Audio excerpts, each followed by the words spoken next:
Hey guys, I'm Matt, a developer from Ohio, and in this video, I'll be walking you through the DNA analysis project. To complete this project, you'll need to be familiar with I/O patterns, data structures, and loops. Let's get started.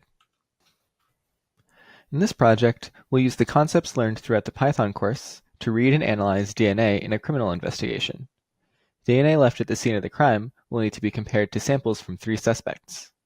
We're going to read the DNA from text files, chunk the data into usable DNA codons, analyze how closely the codons match with DNA from the crime scene, and indicate which suspect is most likely the criminal. Let's take a look at what we're starting with. In our Python file, we have 3 codons that represent the sample taken from the keyboard. Those are saved in this sample variable right here. We're going to run these codons against the samples of our 3 suspects. We'll also look at our 3 samples saved as text files alongside our Python file. We won't be editing these, but it's a good idea to have some idea of what we're working with. So suspect 1, 2, and 3 are saved as these long strings of DNA samples. To start our program, we'll define a new method called readDNA, which will accept one parameter, DNA file, which will end up being one of the 3 text documents. So I'll define readDNA with one parameter, DNA file. Inside the method, we'll create a new variable, DNA data, which will eventually hold the suspect's DNA string. For now, we'll leave it as an empty string. So I'll just write DNA data equals open and closing quotes for an empty string. We'll open the DNA file passed in as a parameter of this method using the withAs pattern. To open the file in read-only mode, we'll use the letter R as the second parameter of open. We'll use F to represent our file because the word file is a reserved Python keyword that we can't use. So I'll type with open, and the first parameter is DNA file, our parameter, and the second is R for read-only mode. Then we'll go as F, so we're calling the file F. To get the text out of a text file, we need to iterate over every line of text. We'll create a for loop to do this. So I'll write for line in F. So we're going to do an operation for every line in our file F. We'll save each line to our DNA data variable with an addition operator. We can add strings to DNA data because we initialize it as an empty string. So we can just type DNA data plus equals line, and this will add each line in our file. Now we're done with the withAs block, and our DNA data variable holds a string with all the text from the DNA file. We'll return DNA data. Note that DNA file doesn't need to be manually closed because the withAs block handles this automatically for us. So I'll indent back over to be in line with with, and I'll return DNA data, which should now have all the text from our file in it. readDNA is finished. We'll rely on this to essentially convert our samples from files to strings. Our incriminating sample is saved as 3 codons in the sample variable on line 1. Once our 3 suspect samples are saved as strings, we'll need to chop those strings into 3-character-long codons, which can be compared against the sample variable. We'll create a new method called DNA codons to do this. Our method will take one parameter called DNA, which will be a string. So we'll define DNA codons, take one parameter, DNA, that's going to be one of the strings that we generate from readDNA. Much like how we created an empty string in readDNA, we'll create an empty list in DNA codons. Later, we'll add the 3-character-long strings to this list. So we'll create this variable codons and just set it to be an empty list.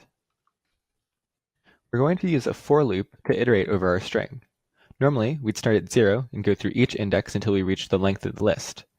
In this case, we only need to do an operation at every 3rd index because our codon chunks will be 3 characters long. To do this, we use the range function, which accepts 3 parameters, start, stop, and step. So for I in range from 0 to the length of our DNA, which is how many characters we have, we'll do an operation every 3 characters. It should work well if our DNA sequence has a number of characters that's evenly divisible by 3, but what if our sample has some other number of characters? For example, if the sample was 10 characters long, we'd get 3 valid codons and then 1 single character left over.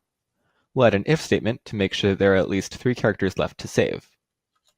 So if I plus 3 is less than the length of our DNA string. Note that I is our current index. So I plus 3 is going to be, from our current index, 3 characters. And if that's greater than the whole length of DNA, that means that we don't actually have 3 characters left. So we're just not going to commit that to a new codon. For sure that there are at least 3 characters left, we can use append to add those characters to our codons list. We use list slicing to get the 3 characters between I and I plus 3. So codons.append is going to add an element to our codons list. We'll select from DNA, from I to I plus 3. Now that we've saved every chunk of 3 characters to our codons list, we can return it. So back over 2 levels, we will return codons, which is a list of our 3 character codons. We now have methods for converting a text file to a string and converting a string to a list of codons. Next, we'll create a method that will iterate over 2 lists of codons and count the number of matches. We'll use this to compare each suspect sample with the incriminating sample stored in our sample variable on line 1. We'll define a matchDNA method that accepts one parameter called DNA. I'll define matchDNA with one parameter DNA, which is going to be a list of codons. In our method, we'll start a matches variable at 0. We're going to add 1 to this variable every time we find a match. The sample with the most matches is most likely our criminal. So matches equals 0. Now we'll start iterating over the DNA parameter, which will be a list of codons returned from our DNA codons method. We'll add a for loop that iterates over each codon in DNA. It's just for codon in DNA. To check if a certain codon is in our sample, we can use an if statement and the in keyword. We can just type if codon in sample. If the codon is in our sample, that's a match. So we'll add 1 to the matches variable. Matches plus equals 1. Now we can just return matches at the end of matchDNA. We'll tab back over 2 spaces and return matches. When we pass in a list of codons, we'll basically get a score back. The higher the score, the more likely that suspect is the criminal.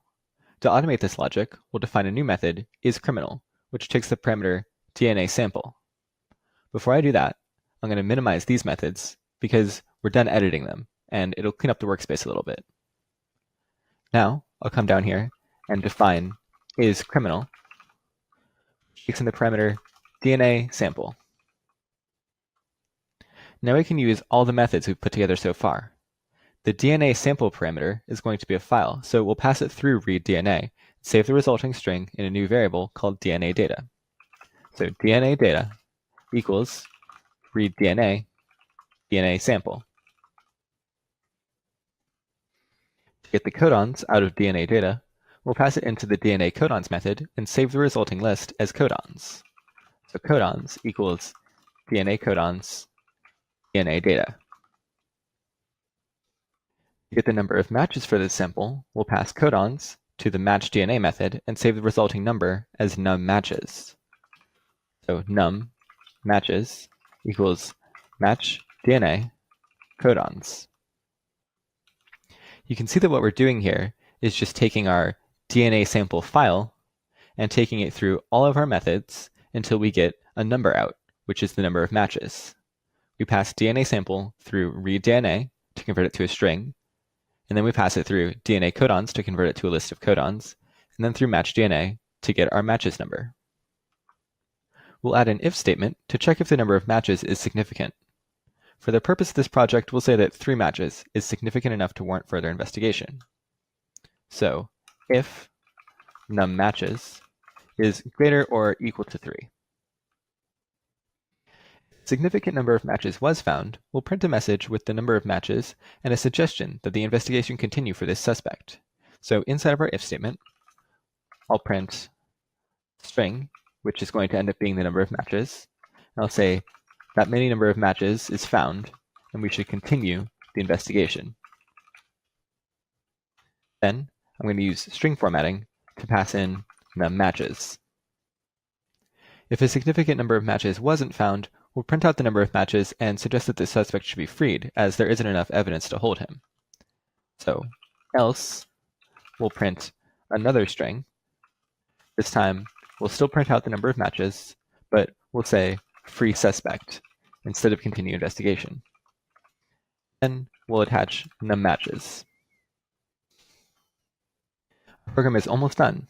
All we have to do now is call isCriminal on our three suspects. We'll use three separate calls and pass in each text file.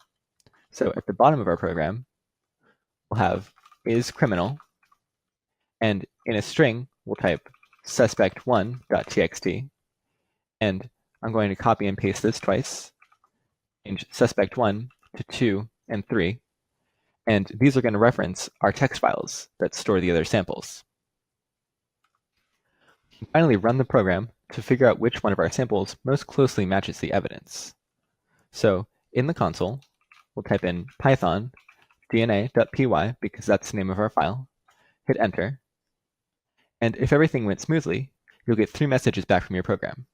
Based on this info, suspect number 2 is most likely the criminal.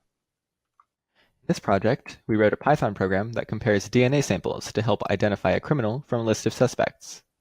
We relied on Python's I/O features and looping logic to get the text from the files, convert the text into a list of codons, and analyze the similarity between lists of codons.